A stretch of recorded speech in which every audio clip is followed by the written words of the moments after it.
mean, he's got a ways to go in the sense of understanding everything. That just takes reps, you know. Reps over reps over reps is how you learn things. So, I mean, the more he plays football, the better he's going to be for sure. So are you talking about Henry? Yeah. Okay, gotcha. You got the same question? Why? He's a good kid. I'm Susan. He's a great kid. Yeah. Shannon. I'd like to ask about Tyler. I know I'm sure everybody else has. He had such a tough season last year. How do you get over the fear factor of every time he got hit last year? You know what happened at the end of the year. I do. I mean, how does he get over that? I mean, look, injuries happen. It's a very, very physical game, and I mean, he's not. You know, injuries happen. The process of getting over those injuries physically is one thing. The process of getting over them mentally is a whole other thing, right? Exactly. And so, I think with the style of injury he has, you know, I don't think it's necessarily like a torn ACL or something, right? There's probably a little bit more knowledge to him of what it's going to feel like when he really gets tackled. You don't get tackled at practice when you're a quarterback, and so the first time he gets tackled will be in the first week. And so, but we've done things in the off season that, you know, that I've never seen as far as like how to fall, how to get tackled, how to get down, how to get out of bounds, and just teaching him ways to go down that aren't necessarily going down in the wrong way. If that makes sense. Yeah, does I guess the offensive line might help there, right? Well, I mean, you're going to get hit. I mean, that's just, if you play quarterback, you're going to get hit.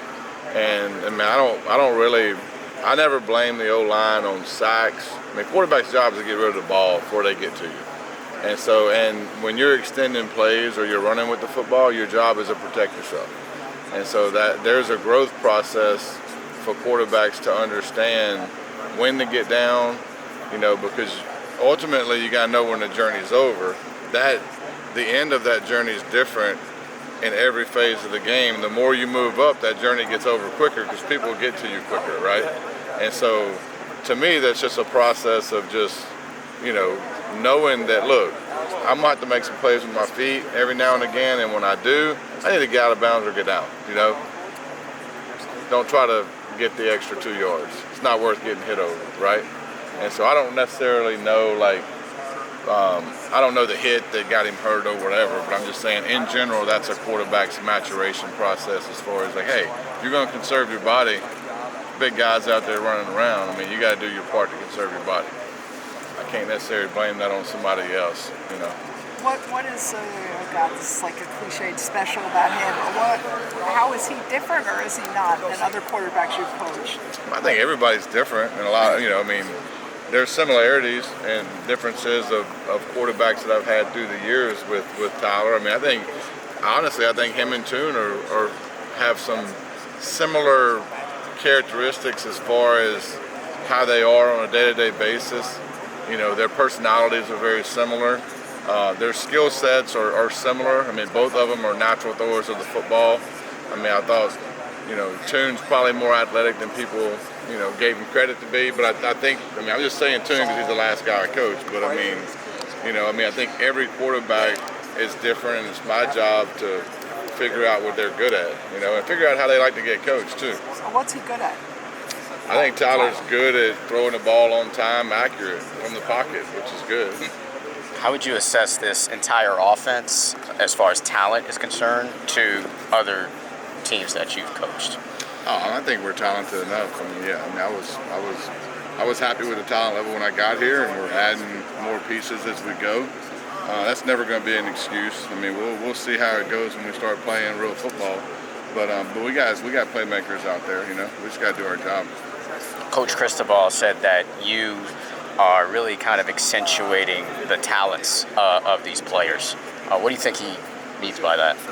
I don't know. I mean, I think players play well when they're in an atmosphere where, you know, it's a relaxed atmosphere where they can just play ball, you know. I do think that over the course of time in our offense, we've done a fairly decent job of figuring out what kids do well and putting them in those positions over and over again. You know, I think that that's probably the blueprint of our offense is is to make sure guys are repping things they do well. It's not like pouring everything on every single receiver or every single person that plays out there. It's figuring out what you do well and then moving you around and getting those spots and running those routes and repping them as much as we can. And so, and I think the spring was big with that because obviously you bank a lot of reps in the spring and you figure out, for instance, who your option guy is and who your cross guy, you figure out who your guys are, and then you just, make them do it over and over again. Coach Tyler, go ahead. Just how much do you think you've kind of solidified the guys that you do have, and how much more do you need to kind of figure out this fall? I mean, I wouldn't say anything's going to be figured out till we start playing real games, because the identity of players and the identity of the group, is different from practice to a game. So there's a lot of unknowns. There's going to be some unknowns until we play a real game. The way I interact with them in a real game and the way they interact, the way they respond to adversity, because adversity is going to happen. It's going to happen in the first game. At some point, it's going to happen. And how we overcome that and how we react to that as coaches is going to be a growing process.